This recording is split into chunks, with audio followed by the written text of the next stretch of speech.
Buddy, today we have a um, wonderful session planned for you. Are you still seeing like the screen that says We're welcome? we are seeing the first slide, but we do see the browser. It's not taking up the whole screen like it normally does. Okay. So let me see if I can stop share and share again. Share.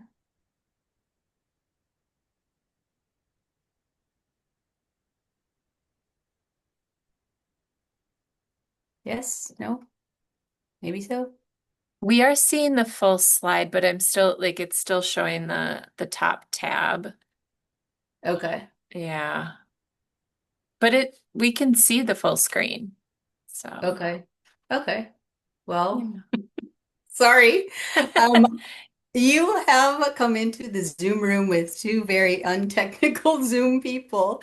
Um, so I apologize about that. But thank you for joining us and thank you for being present for our cultural training. We have a treat for you today. I know we've had some amazing speakers, and every time we get another speaker, they're just as good as the speaker before them. So it is so awesome that we are able to have such experts that join us. But before we get started, to just get like a little bit of engagement going on, I would like to see if you'll type into the chat for me. Thinking about summer, like what is your favorite garden? Is it a vegetable garden or a flower garden? And then what is if whichever you choose, just tell us your favorite like vegetable to grow if you could grow them, or your favorite flower. We'll just see if people will kind of join in with us a little bit in thinking about gardening. I've been thinking a lot about the importance of just community and about being, part of a community that kind of collaborates together. And I was thinking if we were all gardeners, how boring it would be if we could only grow one vegetable or one flower and just have that for our daily, um, sustenance or whatever. But if we all had special flowers that we were good at or special garden vegetables and we shared them with each other, how much better that would be. And I feel like that's kind of what our community is, that those of you that are showing up month after month to be a part of this and just so thankful that this has reached out beyond Intertribal Council of Michigan or Corewell, but we're really reaching out to a broader community, some of you even outside of our state. So thank you for that. Thank you for believing in this purpose and for kind of going along with us to learn more about Native American culture and how we can better serve our relatives that are part of the Native American population. We do have a couple of things. Thank you for sharing that. I love that people are struggling too that can't think of their favorite. That's awesome.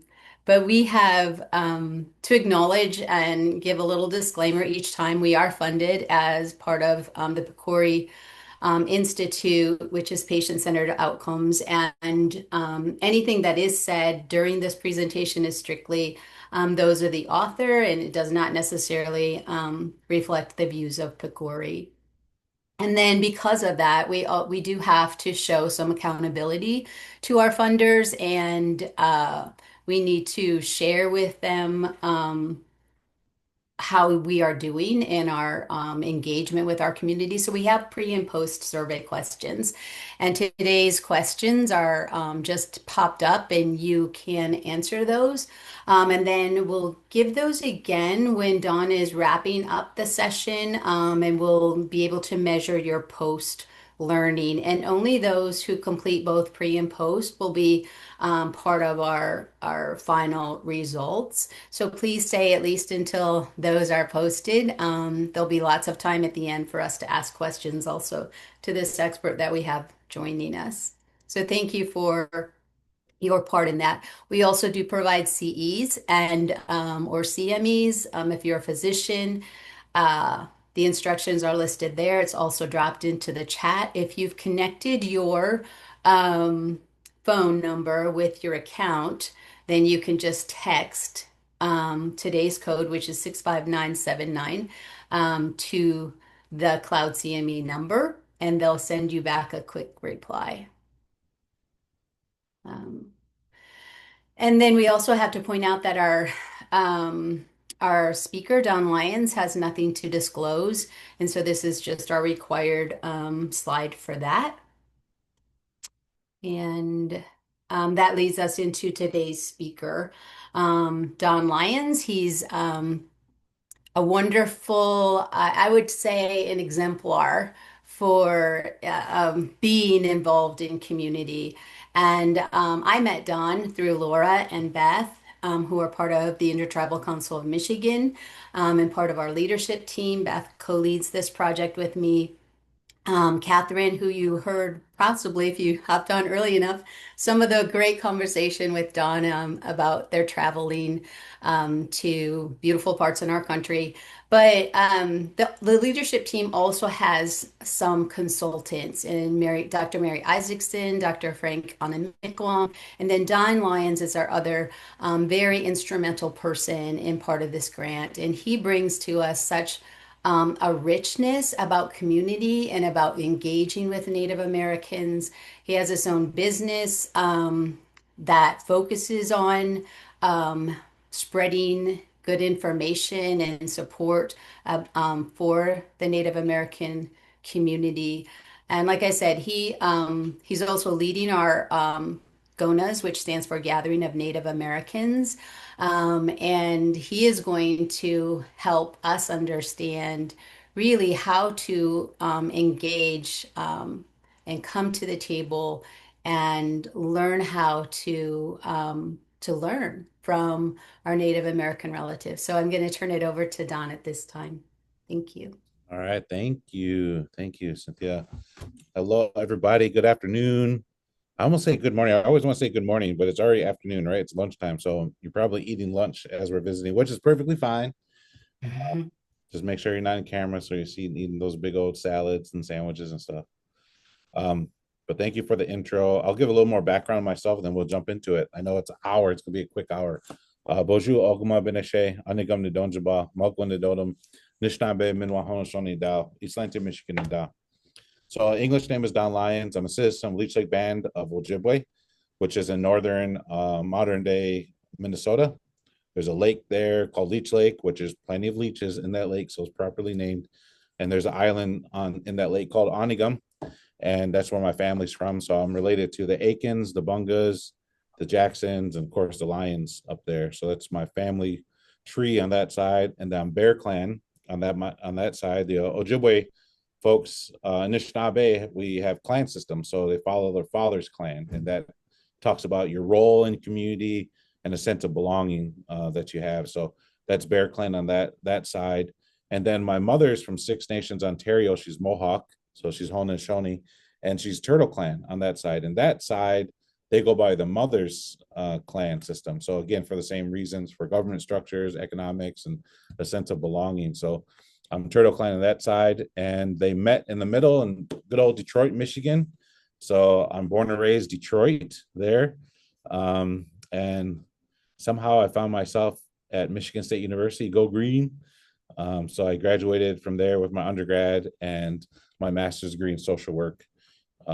Long time ago now, as my kids say. You're old. I just had my 43rd birthday. So I think I'm still kind of young, but talking to my kids, they think otherwise, which is fine. That's how it goes. But I'm grateful to be here. I started Indigenize. I'm wearing Indigenize. If you can see it, that's my logo for my company. It's a Carhartt shirt, so it's straight up Detroit brand, and I'm from Detroit, so I love Carhartt brand.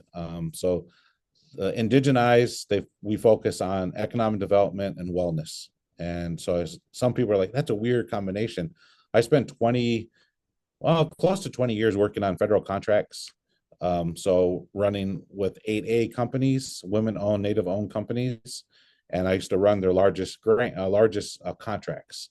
And those contracts will provide what it's called technical assistance to communities across Indian country.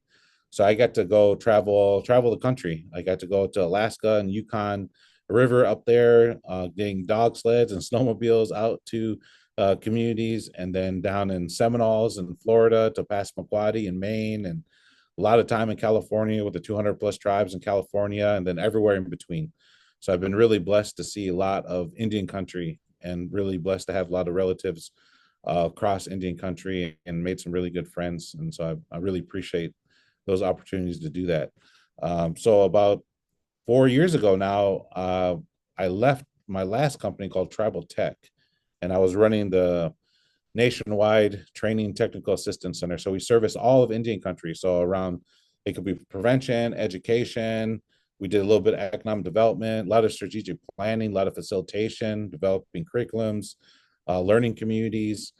So I got to run that ship for a little bit. So I supervised about 20 people across 3 companies, and the project was about 20 to $30 million.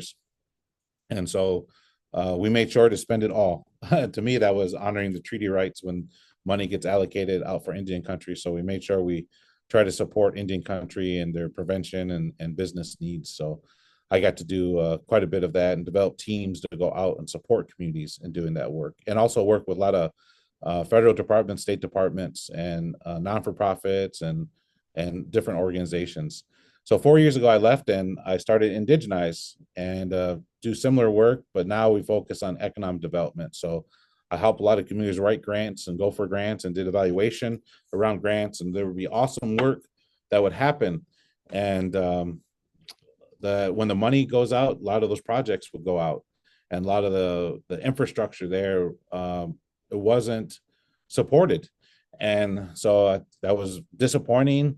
And I was like, how can I apply the skills that I have to help maintain these systems so they're sustainable over a course of time, and not constantly get on the grant cycle of keep going after grants and kind of get on that system. And so I decided to jump into economic development work, and I did a little bit of that. So now I do quite a bit of that.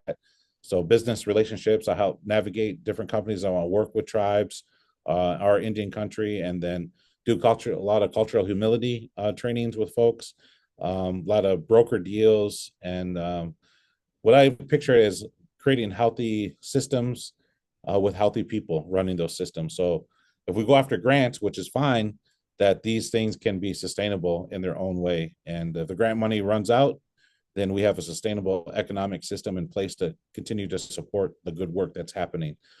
So that's a lot of what I've done in the last 4 years, focusing on building up Indigenize. And just recently, I guess it's going on 2 weeks now, I opened up a basketball training facility in Hazlet, Michigan, right outside of East Lansing, called Urban Res Court. So I kind of brought my love of the game of basketball and love of working with young people.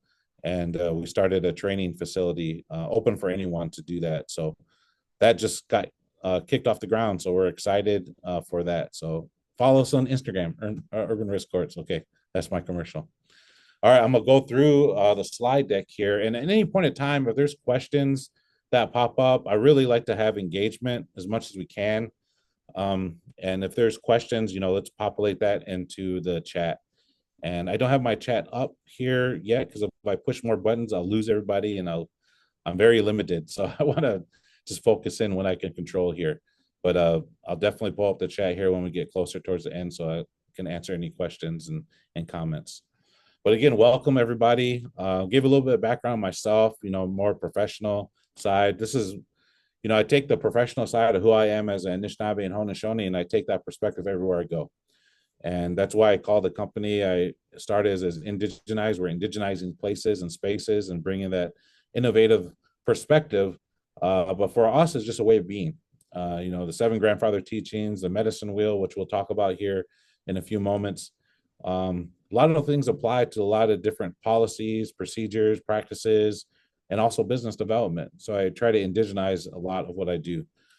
These are some pictures, some are recent, some are a little bit time ago, but I thought I'd just give more background, personally who I am. Those are my 2 kids in the corner there. I got a 13-year-old now, which is blowing my mind. She's just graduated 7th grade. She's going to 8th grade last year of middle school. So high school is next, which is wild. And so that's Sophia Minokame. And then I got Newan Jackson, my little old man. there. He's 10, so he just going into 5th grade starting in the fall there. And that's a more up-to-date picture. We were Universal Studios last year down there, so they're changing every day. They're getting bigger, and I love hanging out with them. Up on top is the Blue Lake Singers. You see Dr. Frank is in there. He's on the line too. So what's up, Dr. Frank? We grew up together back in Detroit, Tree Town and Blue Lake days. But that's foundational for me, being at the drum and singing. I started singing when I was 10, and I was able to go to ceremonies. Growing up in Detroit, still connected to culture and ceremonies. So I really, really grateful for that, because that really allowed me to do the things I'm doing now and be comfortable in who I am. So I wanted to share those and share some of those pictures there. All right, so I want to do a quick roll call here. Where is everyone from? That's what I want to get to know on here. So if you in the chat, if you can start putting like just where's home base for you? Where are you at? Okay, we got Petoskey, White Cloud. All right, Lansing, holding it down in Lansing. All right, Olivet, Kalamazoo. Man, you guys are quick out there. So we got some roll call. Ooh, Sault Ste. Marie Clan. All right. Crane Clan. Hazlet. Yeah, stop by Urban Res Courts. All right, awesome. So we got Michigan folks here. So I don't got raffle tickets. Other than we're at a train that will give raffle tickets and have prizes. And for the folks on here, I have a question for you. How many federally recognized tribes are in the state of Michigan? If you could put a number in the chat there. All right, someone's right on it. 12, 12, 12. Oh, you guys have been studying, man. I like Dr. Frank probably went over that. You guys have been listening. Nice. Oh, look at that. I'm impressed. I go to do federal work with federal project officers, and they're like, how many tribes in the United States? 100, 200? And these are folks that are running projects. But the idea, this is about the culture of humility too, and it's also on our medicine wheel, is that you don't know what you don't know, right? And this is about education. This is about increasing our knowledge about things, increasing our readiness to engage with people different from ourselves, so we can have authentic relationships, so we can really do positive, sustainable change work. Because we're in the game of trying to make things better in this world, no matter what you're doing. If you're a janitor, if you're a bus driver, if you're a doctor, if you're a program director, if you're an evaluator, if you're a grant writer, you're a social worker, the end goal is we're trying to make this world a better place, and we're all doing our little part to kind of row that canoe a little bit. And so I'm grateful to be part of it and sharing some information. And this is why this picture is up there. Like, everyone is value in the community healing process. We're going to start talking about culture of humility, and that's, as we'll share, that's a lifelong process, and it's a two-way street, and there's not a one-way street. I know some of you have been to cultural competency trainings before, and I really tried not to use that word competency, because the idea is that we can't just go to one training and feel like we know it all, right? It's impossible. It's impossible to think that for whatever training that we go to, there's always a growth mindset that we have to seed in the beginner's mind of joy of learning different things and excited to learn different things. And we're constantly learning that culture of humility is a process in order for us to understand others different from ourselves. But really, culture of humility is also about learning who we are as individuals. Because I always think about the people that I look up to, the mentors I have in my life are folks, no matter what background they're from, they're comfortable in who they are, and they understand their story. They understand where they come from, who they are. And these are indigenous, non-indigenous folks, right? They just understand who they are. And once you understand your story and you're comfortable with the story, the good, the bad, the ugly, all of it, I think you become to a place where you're comfortable in that, and you can come as a full human being. And once you have that, you can really engage and work with people really in deep ways. And so that's a part of cultural humility. We always have training objectives, right? I know you have a pre and post test, so hopefully everyone passes that in a good way. The other thing is, I'm not a very big PowerPoint guy. I have a lot of pictures, and you all can read this in here, so I'm not going to read verbatim. But these are some of the training things I hope people leave the training, this presentation with, in the 35 minutes or so that we have together. is just learning about what cultural humility is, a little bit more information about Indigenous folks, and then have some basic strategies of how you could potentially engage with community members. And also, we're going to talk about the medicine wheel and how that works and everything. So, with that said, we're going to journey down here. This will be activity called That's Me, and maybe we could do it real quick. We got the actions on here on Zoom where you can put your thumbs up and different things like that. So let's do a couple. I want to see if we can do it here. So who in here has summer vacation plans? You can put a thumb up. All right, hands up, man. Someone, hopefully you're going somewhere awesome. Maybe you can put that in the chat too, because if you plant a seed to someone's idea, like, oh, that sounds like a great vacation place, I want to go there. You might be able to inspire some of us to go there. So summer vacation plans. My wife talked me into going on a cruise. I was anti-cruise until she talked me into it. Happy wife, happy life. And so we're going that end of this month. I'm actually kind of excited for it, to be honest with you. So I'm glad people are doing some self-care items in there. All right. Yeah, the beaches, man, that's the beautiful thing about Michigan. We're always around water. So that's awesome. Keep it going in there. Okay, so this is kind of the working definition that I've created over my time of doing this work, as what is like when people, what is cultural humility? And I just highlighted a few things that stood out for me. So take some time to read that on the screen, and I'll just highlight a few of the items of this. When we talk about cultural humility, it's talking about it's ongoing, lifelong practice, right? We can't read one book. We can't go to one training. We can't go to 4 trainings. We can't, even if you get a degree, and I don't know if there's a degree in cultural humility, maybe there is. It'd be awesome if there's that. There's always a constant learning, because the idea that cultures evolve, right? They're not set in stone. For Indigenous people, Anishinaabe folks that are in traditional owners of the Great Lakes area, the culture is always evolving, right? And I think that's an important thing to know, that it's not a static thing, right? Because we're human beings, we're all constantly evolving, learning different things, getting exposed to different experiences, and the culture evolves with that. There's foundational things, there's integrity to it, but there's always kind of movement of that. So if there's always that going on, then we always got stuff to learn. We always got things to learn. The other thing is it honors humanity, right? I think a culture of humility, it honors the humanity, it sees the humanity in other people is really what we're trying to get to. In order to see the humanity in other people, it's really important to see humanity in us, who we are, and being compassionate with ourselves, right? That we don't know what we don't know. When we talk about working with American Indian folks, there's American Indian folks, Native American, Indigenous, there's multiple names, right? One of the first things I would share is that if you're working with communities, one of the strategies, keyword, one of the strategies is to learn the traditional name of that community. So for example, if you're working with Little Traverse Bay Band, right? They refer to themselves as Anishinaabe, right? So maybe it's not Native American, American Indian, which are all acceptable, Indigenous acceptable. Then if you really good strategic way is like Anishinaabe, I'm honoring that and trying to say that word. I think that goes a long way when you work with community. If someone's not from that community, they take the time to learn that. They take the time to practice that. Even if you mess up the word, at least you're trying, and that shows great. Just shows that you're willing to engage with folks. So learning the traditional name of the community that you're working with is an important strategy for that. All right. So you can put this in the chat here. How can cultural humility impact us, and in what ways? So remember, cultural humility is also learning about people different from ourselves, is one track. The other road is learning more about us, our story, our humanity.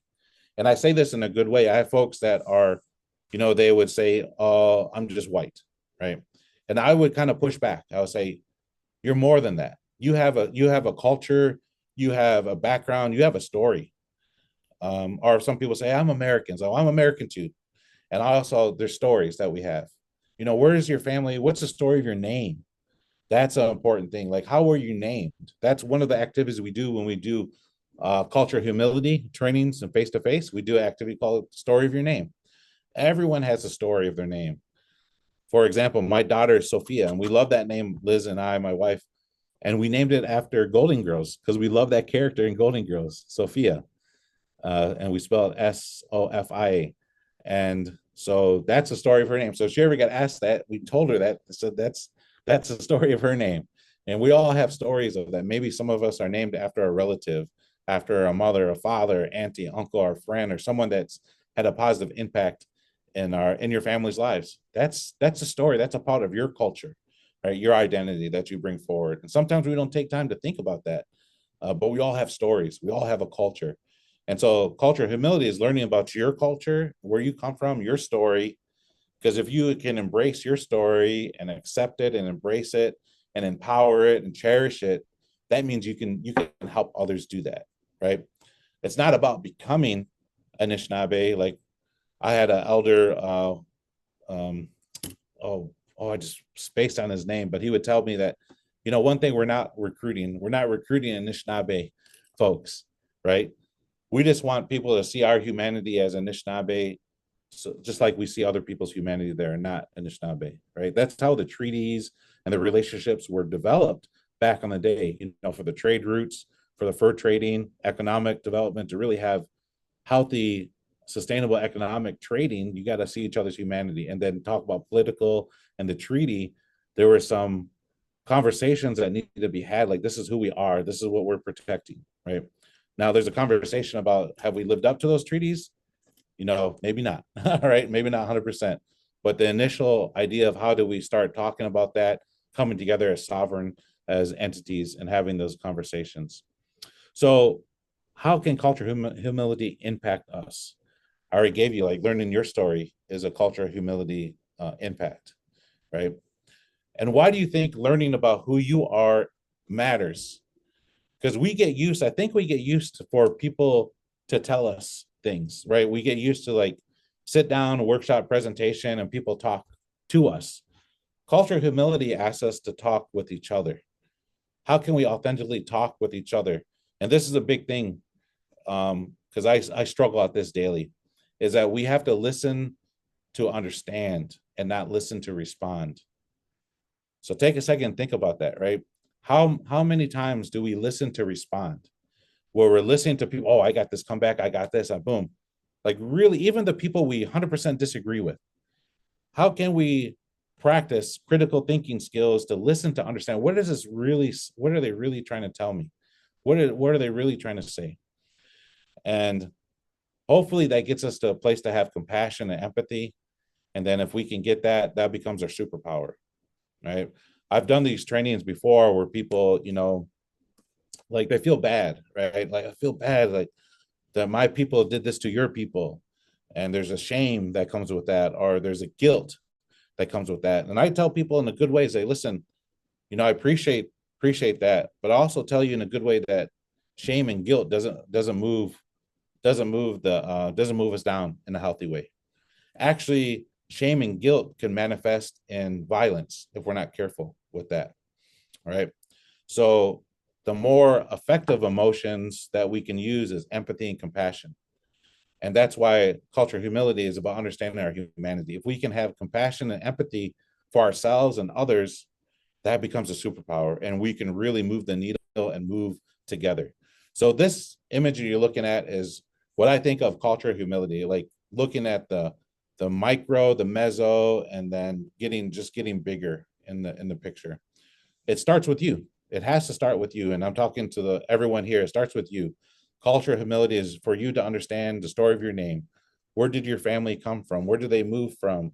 Maybe they're from Europe or from Africa, from India, for Asia. Like, go as far as back as you can. There's a lot of tools, ancestry.com, 23andMe. There's different tools that we can learn our story. And I guarantee the more that you learn your story, the more comfortable you can be in who you are. And once you start having a foundation for that, then you can share that love with your family, right? That you're trying to plant seeds for them to learn their story, to learn a little bit of their language that they have. Maybe you speak Polish, maybe you cook Polish food, maybe there's other food that you have. Food is really important of culture, right? And embracing that and understanding and teaching our kids and our family, this is why we cook this. This is why we do this at this different time.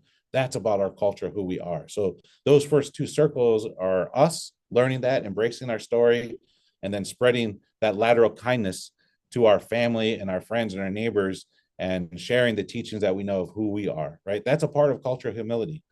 Then we could take a bigger step to the work that we go to. And you could put work in the systems.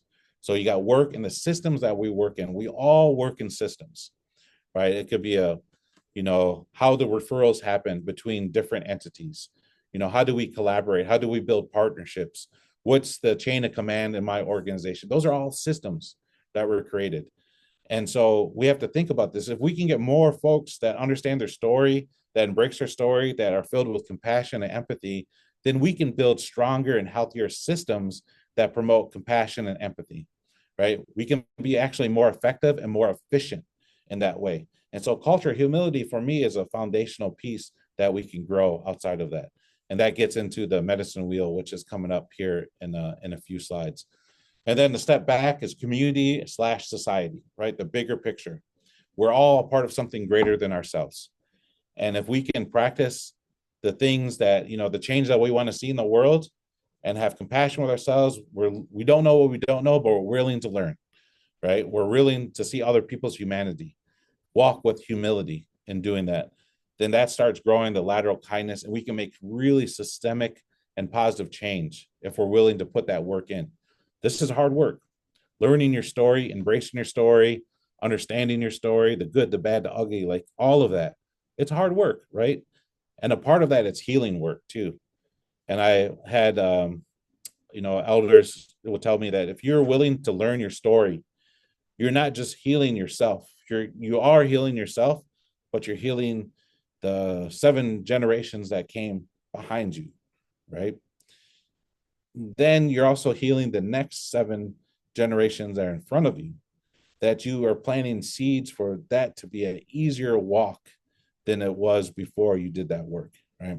So the work that you're doing now to learn your story, to embrace your story, to walk with humility, to learn about other people, to learn about yourself, that's healing all your ancestors, healing yourself, your family unit, the places that you work. You have a more positive and effective impact there, and then the generations that come behind you. And so it's a powerful thing. This is a processing tool that I use. I just want to share because I think a part of cultural humility, a part of learning about the medicine wheel, a part of ceremonies is reflective thinking. We got to incorporate elements of reflective thinking in the things that we do. And this is a really quick tool called the Belmont process, named after Harold Belmont, one of the founders of the Gathering of Native Americans process. So he would say that what do we see? What do we hear? What do we feel?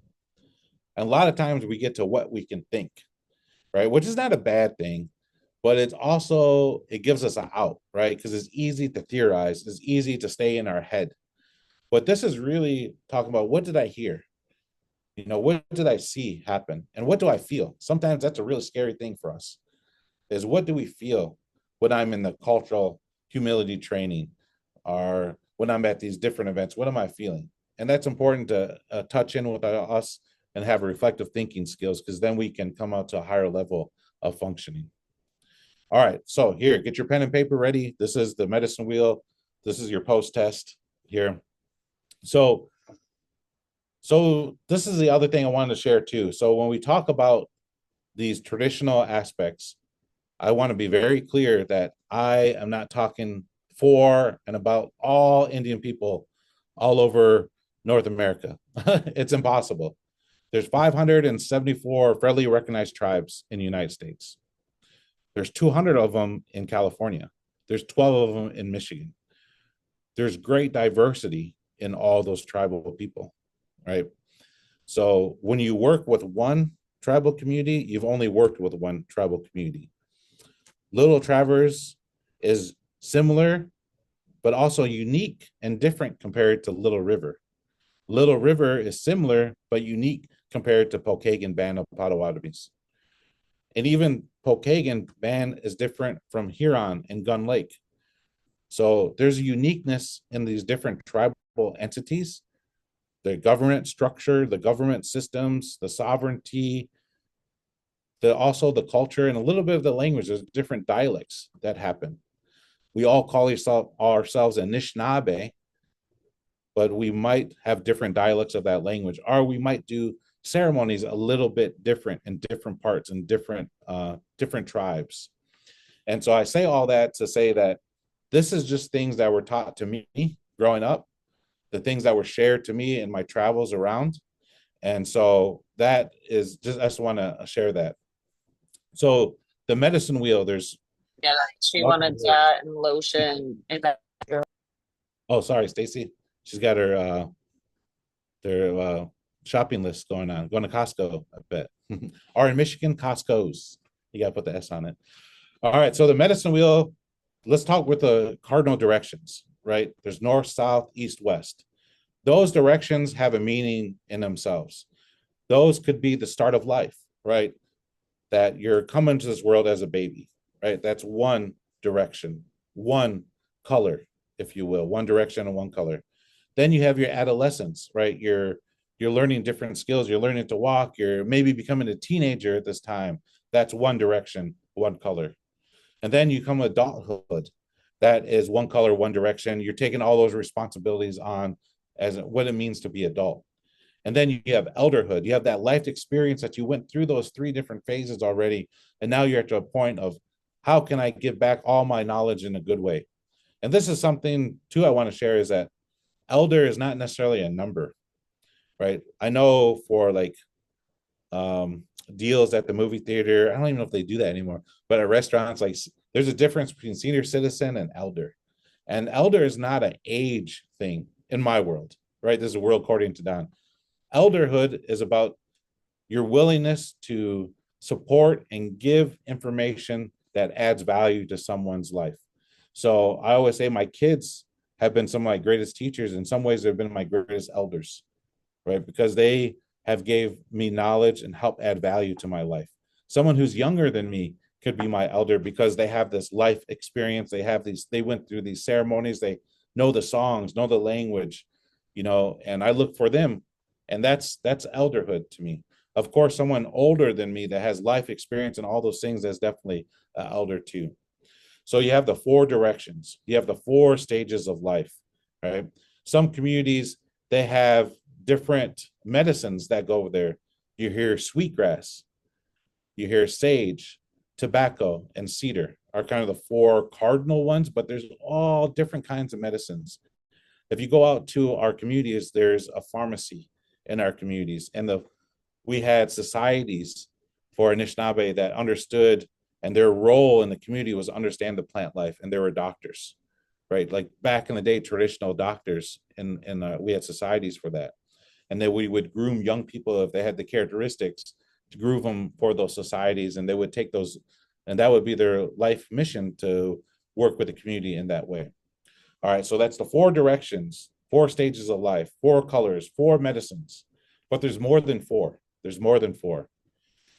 That I've been taught that there's seven, and seven's a really important number for Anishinaabe folks. Actually, for a lot of indigenous communities, there's seven grandfather teachings, right? There's seven generation thinking that we talked about here a few minutes ago. Well, I'm going to talk about the four directions, a part of the traditional medicine wheel. So if we think about the sky, the things above us is another direction, right? We can't think in a linear two-dimensional, it's thinking 4, 5, 6, 7 dimensions. All right. So the sky above us is a direction. We have the four cardinals. So that's 5, right? The earth that we walk on and the things below that earth is a direction. And so that's 6 directions now. And the direction where we're always at the center, we're always at the center of all these 6 directions is ourselves, us, our individual, our spirit. And we're always we're always in the center of those 4 directions that are around us, the sky and the earth, and then we're the 7th direction. So a traditional medicine wheel to me is more than 4 directions, it's 7 directions. And those are what they are: the sky, the 4 cardinal ones, the earth below us, and ourselves. And sometimes I share with our young people, because I worked in suicide prevention and bullying prevention for a long time. And one of the protective factors is if a youth can see at least one other adult outside of their immediate family that they can trust, that they care about them, that decreases their risk factors for having suicide thoughts tremendously, right? The other thing is that sometimes we feel like we're alone. And a lot of our teachings, if we really listen to this, it talks about how we always belong to something, that we're not alone. And even if we think we're by ourselves, we're not alone because we have our ancestors with us. And I think about this traditional medicine wheel that we have, we're wrapped around these teachings. The directions are wrapping around us, and those gifts that those directions and the teachings are wrapped around us. The sky is with us, the air that we breathe is there, the earth that we walk on is there with us, and then we carry ourselves and all the epigenetics and blood memory that's instilled in us in the scientific way, in the spiritual way, in the physical way, right? That we're not alone. We carry all those things with us. And sometimes I have to remind myself of that because I feel like, oh man, I feel so lonely, right? We're all sad, Debbie Downer and everything. But I think about these teachings and I think about these stories, and it helps kind of uplift me and reminds me of that. So that's the traditional medicine wheel. So hopefully you took notes, and hopefully you know a little bit more. You can score a little bit higher on the post test. The 4 directions and the sky, the ground, and you are 7 directions altogether. So I just want to take about see about 8 more minutes here, and then I want to pause for comments. Let me see here. Yeah, 8 minutes will take us about 12:50-ish. We always put the ish on it on there, so I'll keep moseying on down here. And think about this question here, and you can put your response, your thoughts, your comments into the chat here. How do you think the cultural experience impact our mental, physical, emotional, spiritual wellness? That's the other part. I didn't even talk about that in the medicine wheel, right? That there's a mental, physical, emotional, and spiritual elements to that. So just in this slide, right? Like this is the whole hour presentation plus a 5-day presentation after that, talking just about this medicine wheel because there's so many teachings in that. So it's also the 4 directions, 4 stages of life, and also the mental, physical, emotional, spiritual component of who we are. And we're at the center of those things. So that's a lot. That's a dissertation in itself. And I think about these stories that our people carry, like in wintertime is told when the snow's on the ground, that's when we share our traditional Nanabuju, Winnabuju. There's 4 brothers, and we share those stories during that time, the characters and how things came to be. But if you had the privilege to listen to those stories, stories are powerful, right? If you think about marketing, modern marketing techniques, they talk about you got to tell your story. If you listen to these TED Talks, like tell your story, tell a story. Stories are just grab people, are good movies, right? For us Anishinaabe folks, these stories that have characters in it, that the animals are talking to each other, the trees are talking, the birds are singing and speaking, that to me, these are not literal things, like verbatim literal things. What it is the concepts that our people are so brilliant that they put these big, huge concepts of how to work in a society, in a community, how to navigate political and disagreements, how to understand scientific information and knowledge and traditional knowledge. They encompass in these stories that are accessible to 8-year-olds, to our little kids that they understand and gravitate. So it takes brilliance to take these big concepts and make it accessible to our young people, where it's also accessible to our young people and our older people can understand.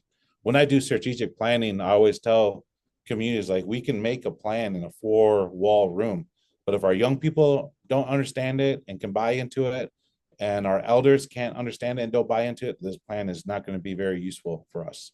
That we got to have buy-in and understanding across that spectrum in order to make this a living thing for us to make change in our communities.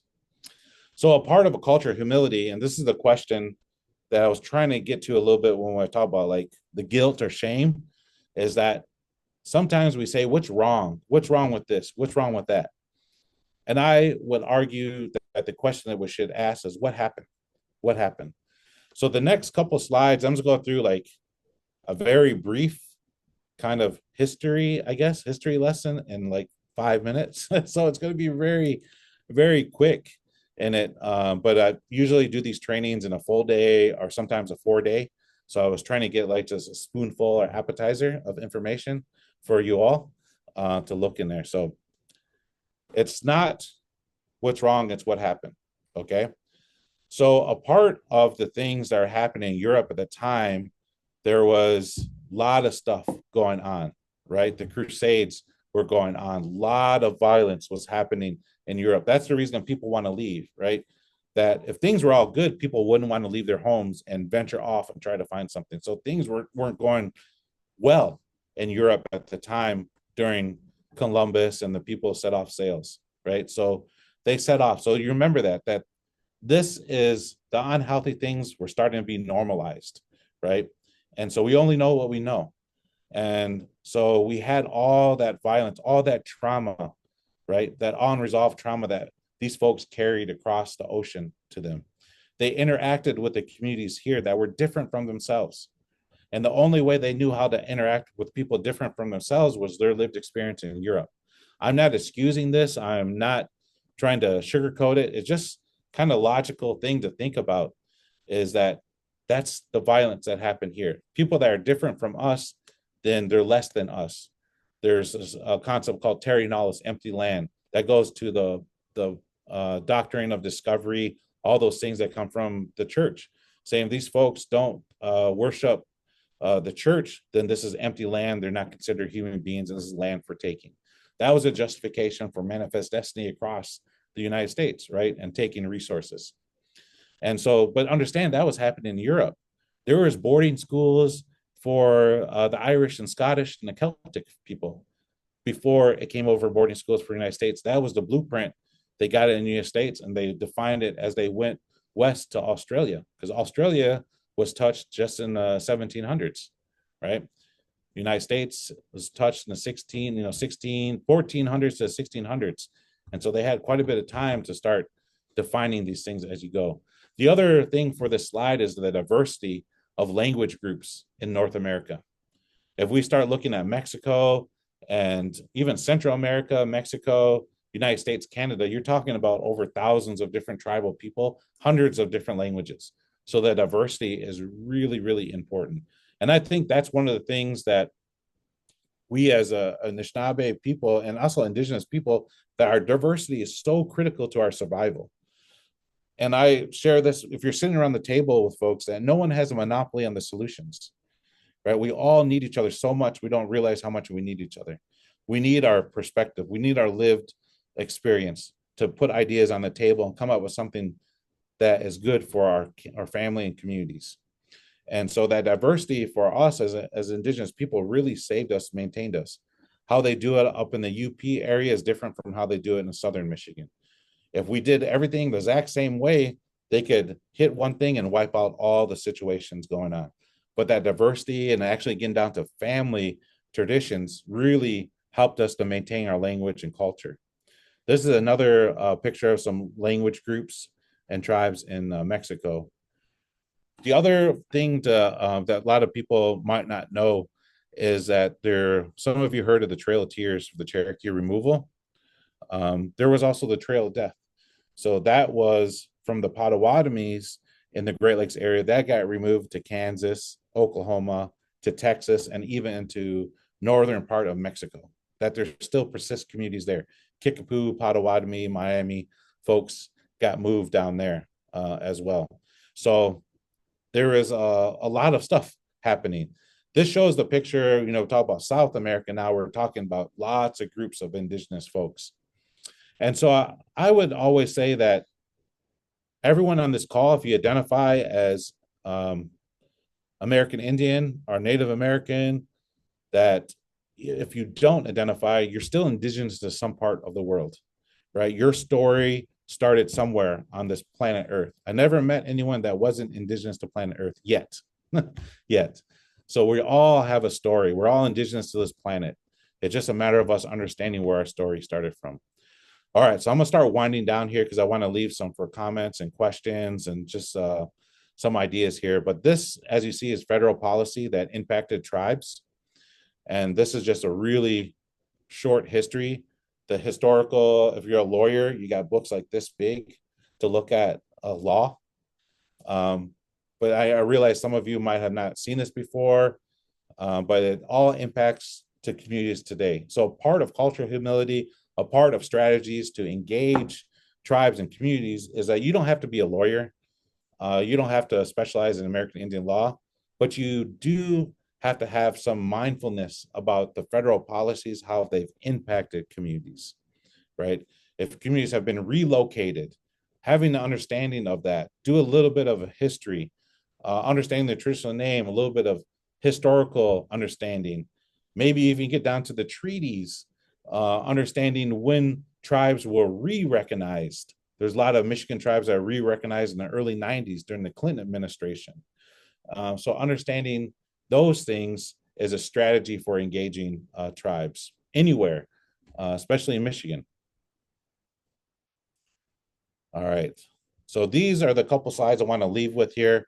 So on your screen, there is on the left-hand side, historical trauma, lateral oppression, current trauma.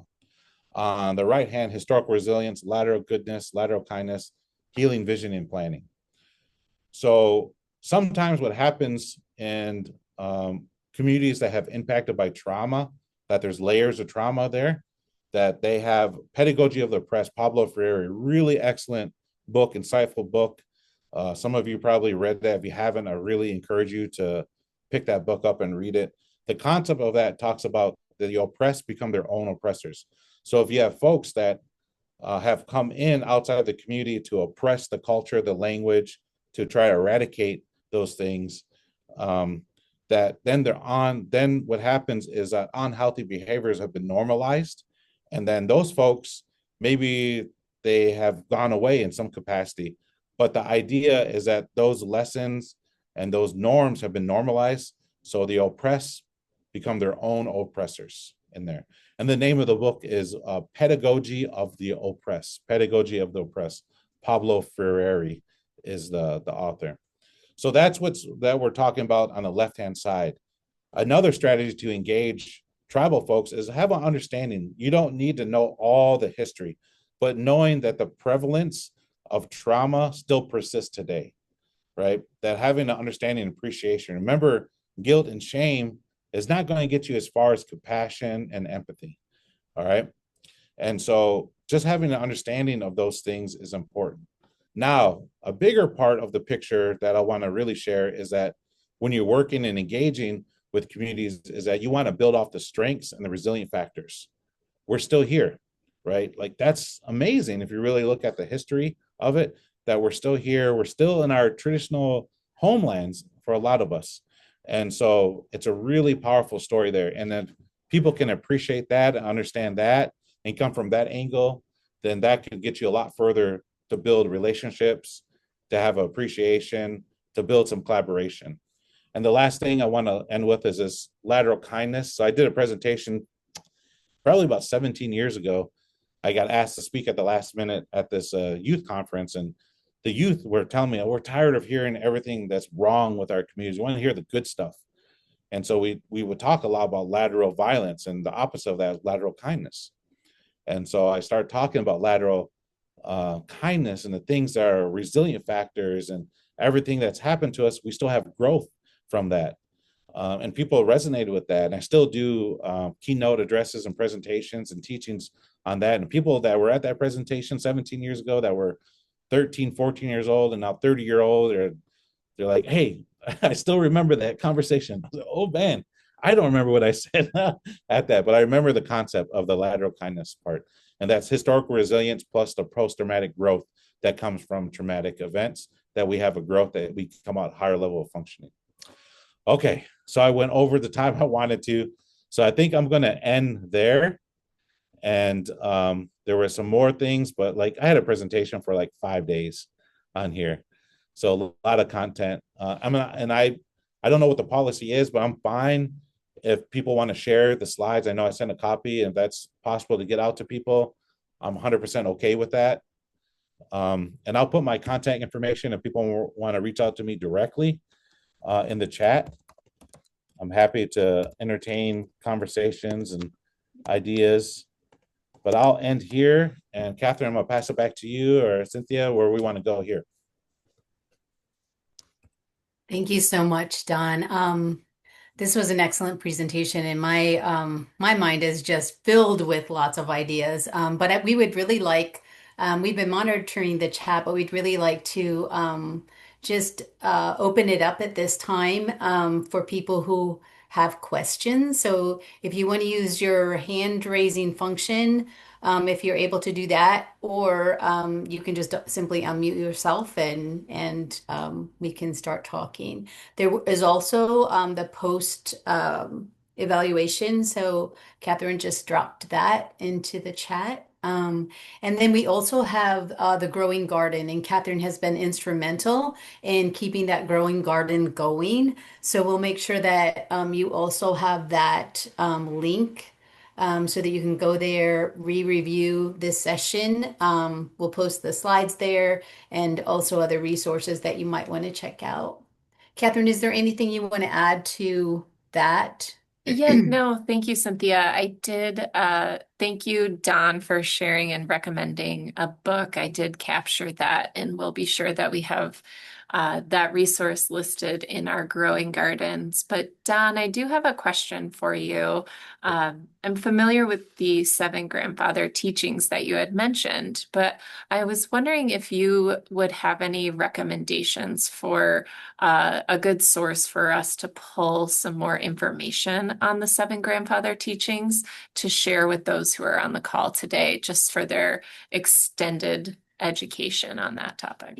Yeah, 100%. I bet if you Google seven grandfathers teachings that you come up with a lot, right? So a couple of specific ones would be the Mishomis book by Eddie Benton Benet. Eddie was a really important leader for the Great Lakes area and wrote this really great book called Mishomis book. Don't ask me to spell Mishomis in there, but his grandfather. But Eddie Benton Benet, Seven Grandfathers Teachings. I'm sure that book will come up. It's probably on Amazon or your local bookstores. You probably could order it. But that book does a really good job to talk about it. It takes it through. The concept is that the grandfather is teaching his grandkids the creation story, right? That's a perspective of that book. And it talks about the creation story, the journey. Oh, thank you for putting in there. And it talks about the migration stories. And then it starts talking about the seven grandfather teachings in there.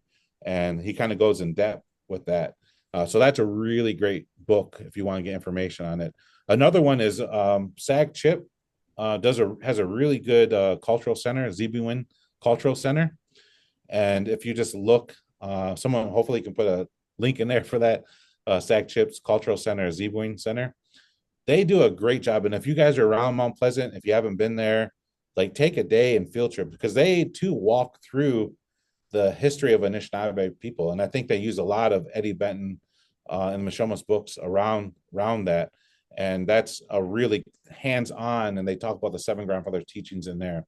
Rachel's put in Braiding Sweetgrass, which is a really excellent ecological knowledge, traditional knowledge book that talks about how we indigenous people were gardeners, and our gardens don't look like now, but they were controlling the growing food in different ways.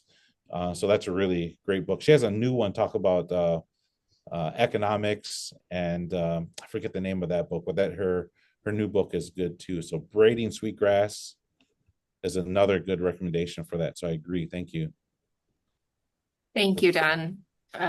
It's a great book. I almost want to reread it now that it's been mentioned. It's very, very good, and would echo to getting out to the cultural center up in Mount Pleasant. It's an amazing experience. Yeah, it is.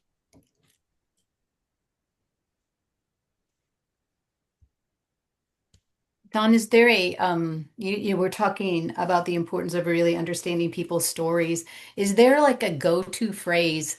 As a qualitative researcher, I have my go-to phrases in getting information, but what would you recommend as as a really important way to get people to open up more and to share their story in a safe space with us?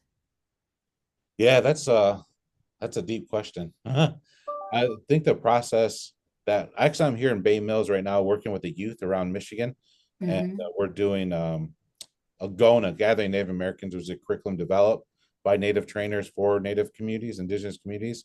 And the first theme of that is belonging.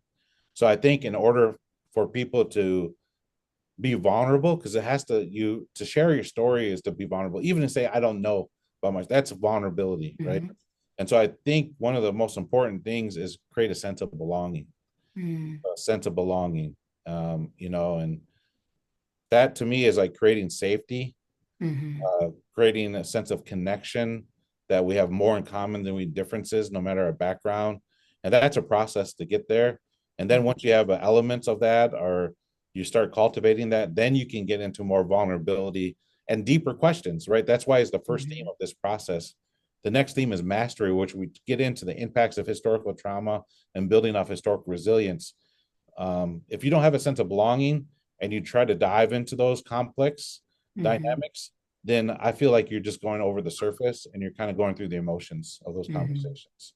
Mhm. So you got to see each other's humanity. You got to see each other as human beings, and as just understanding that we all walk this earth, and creating a sense of belonging. Then we can have more complex, deeper conversations. And when we disagree, that we can understand we're not disagreeing as enemies. We're just disagreeing as different human beings have different perspectives, and it's a valid Mhm. thing. Mhm. Good point. Thank you. Wow, I think we could go on forever, but we've come to the time that we need to close our session. So we're going to stop the recording, and